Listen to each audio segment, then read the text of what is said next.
Now, our next guest has been winning over the hearts of the nation for the last 15 years with her notable performances in TV shows such as Ripper Street, Peaky Blinders and TV drama Raw, which landed her an IFTA for Best Actress. She's now one of the stars of the highly anticipated brand new crime drama Bloodlands. Charlene McKenna joins us this morning to tell us all about it, but before we have a natter, let's take a sneak peek of Bloodlands.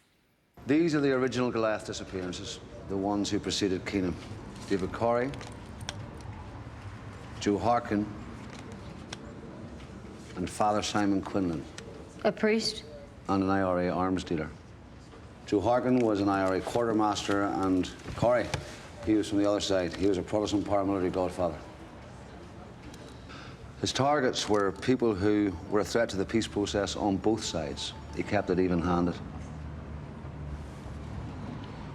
You said there were 4 targets. Mm-hmm. He also murdered my wife.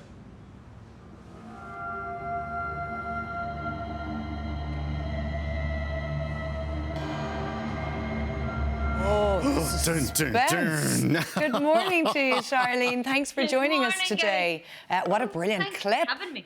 It looks absolutely brilliant, right up our street. Tell us about Bloodlands and the character that you play. Well, it's the new outing for Jed Mercurio, who did Bodyguard, Line of Duty. So obviously he's incredible. Chris Brandon wrote the script, and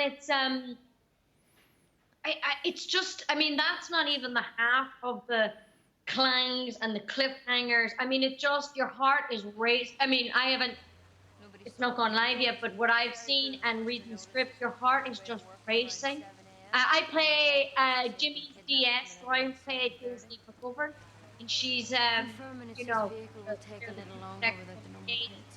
and it just, there's so multifaceted, so many layers. And at the end of every episode is like a, what?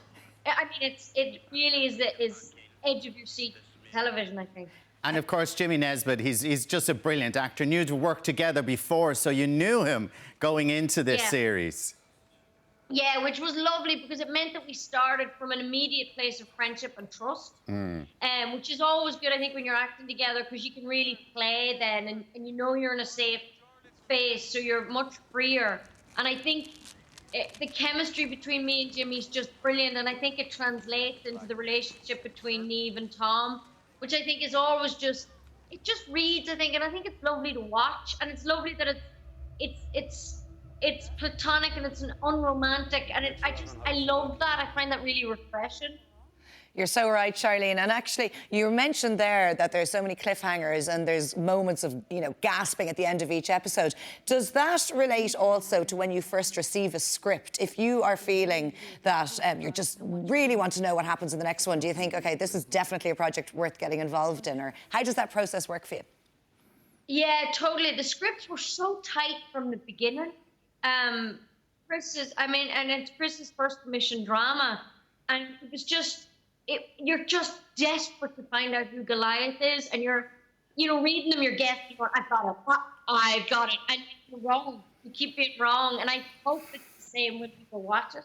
But yeah, if it's on the words, it makes our job so much easier. Charlene, a lot of my actor friends, God, they haven't worked since the pandemic started. You haven't stopped. You are probably the busiest actor I know at the moment. So much so that you are leaving after today. You're back on the set of one of my favourite series of all time, Peaky Blinders. Yeah, I'm literally hanging up from you. You guys are running straight to the airport. I know, my heart breaks. I mean, listen, I had months off as well during the first lockdowns, and thankfully my projects kicked off again. But my heart breaks for particularly actors who work in the theatre. I mean, we're all desperate to get back to the theatre, and I really, really feel for our whole community and the arts in general. It's just, we need it. We need the theatre. We need the arts. We need it back. And I really hope that resolution comes quick.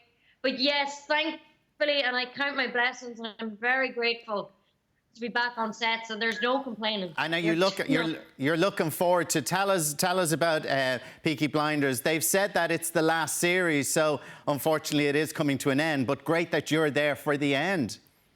Yeah, I'm coming to the party late, going out with a bang.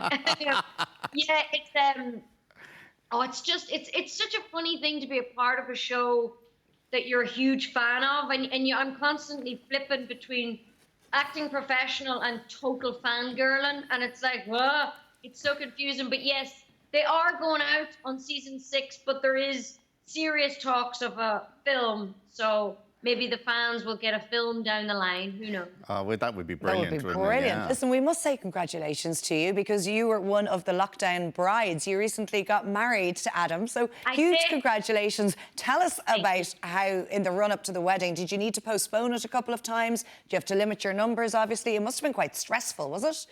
It was stressful, and when it was first cancelled back in July, I was really sad because I'd so many plans, and I've been making so many phone calls, filming Bloodlands, getting all little details sorted, and then it's just, the carpet's ripped out from under you. But honestly, in perspective with everything that's going on, and when you would turn on the news, you would have a cry, and then you would go, do you know what, we're grand. Just keep the head down, stay at home. We're looking at photos now, Charlene, of you. Actually, one photo I think you have on your Instagram, I found really, it's that one there, really poignant because you're clearly waving to family or friends, probably on Zoom, who witnessed the ceremony remotely. You have the masks on, and yet you're like any other couple on their wedding day with a beautiful dress and suit and flowers. And that's one to cherish, that photo, really. Do you know, my friend Brina also took that picture. She was one of my 6. She cried when she took that picture. She was like, that really made her well up. I had time to take it all in, but yes, it really sums up a lockdown wedding. It was just us, just 6 of us, but there was a weird beauty to it. There was a weird intimate poetry to it. So I would advise people who are waiting, just do it. Have a little tiny intimate thing, and then plan a big party or whatever you fancy later, because it has other things that you didn't plan for. Yeah, and of course, we're going to do a thing to save Bewley's because your first date was a coffee in Bewley's. Yes. Oh, God, save Bewley's. I love Bewley's. I just love it. I think it's inside and outside. It's iconic in Dublin. And, yeah. Well, Charlene, I think we need a plaque. We need a plaque. You need a plaque, yeah. You definitely do. My first date here.